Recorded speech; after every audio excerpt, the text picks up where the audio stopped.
Deuteronomy 5, verses 6 and 7. The first commandment is, I am the Lord your God, Yahweh your God, who rescued you from slavery in Egypt. Do not worship any other gods before me.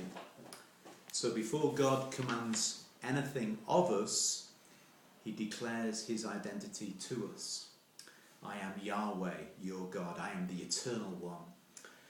And he also declares what he has done. I am the one who brought you out of the land of Egypt. I am identified in your life by deliverance, by power, by victory. I am identified in your life because I am the one who brought you out of slavery. And according to Leviticus 26, 9 to 13, I broke the bar of your yoke and I enabled you to walk with head held high. Yeah! That's who God is. That's who he identifies himself as, out of the house of bondage. So because of who God is, and because of what he has done for us, he has the right to tell us what to do. He says, I have brought you out for my purposes. I am the Lord. I am centre stage. I brought you out so that you can belong to me, so that you can be a chosen people by me and for me. So it's not so that we can do our thing, it's so that we can do his thing. So we have an obligation to obey him.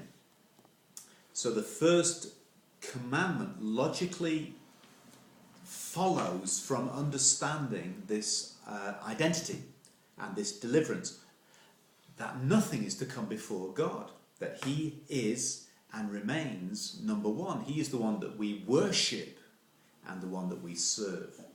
Now, in the days of ancient Israel, the temptation was great to worship other gods, and so we come across Baal, and Baal was at root the god of the weather, and so through that the god of like the rain god, and he was also the god of financial success.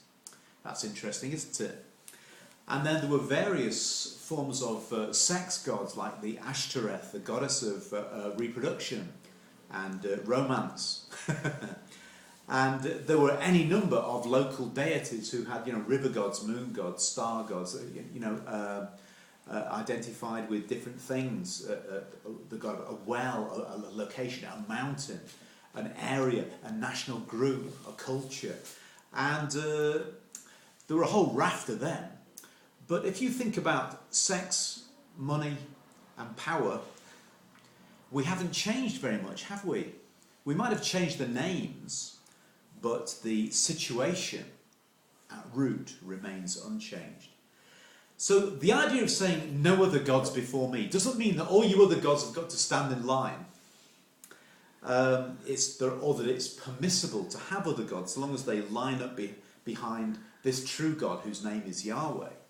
The idea is that there are to be no other gods before the sight of the true God.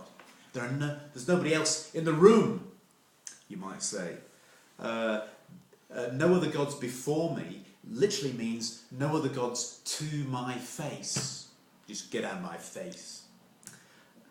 So this means that God doesn't require to just be added to our lives, that we have our lives and our interest in money and power and sex going on, and then God is sort of added to it. He says, there is no other God before me, in my face. There's no other God in my way. We don't just add God and then carry on our lives. We don't just add Jesus to the life that we already have. We must give him all our lives. Like the song, all for Jesus. All to Jesus I surrender.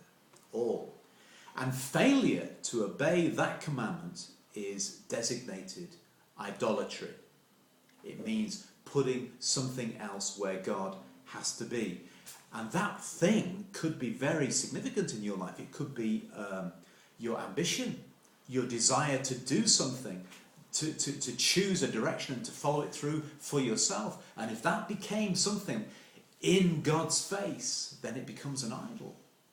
If it became something that you were obsessed with, something that you were intrigued with, Even if it was a partner, a friend, it becomes a marriage partner, it becomes an idol.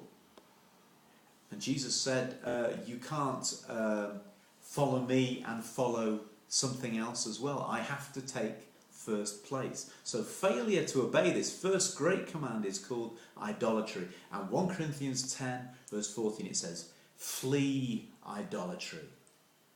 And Paul was writing that to New Testament people, and they were, in terms of the ancient Israelites, who were very sophisticated. They understand completely, just as we do, of the symbolism of idolatry. He says, flee idolatry.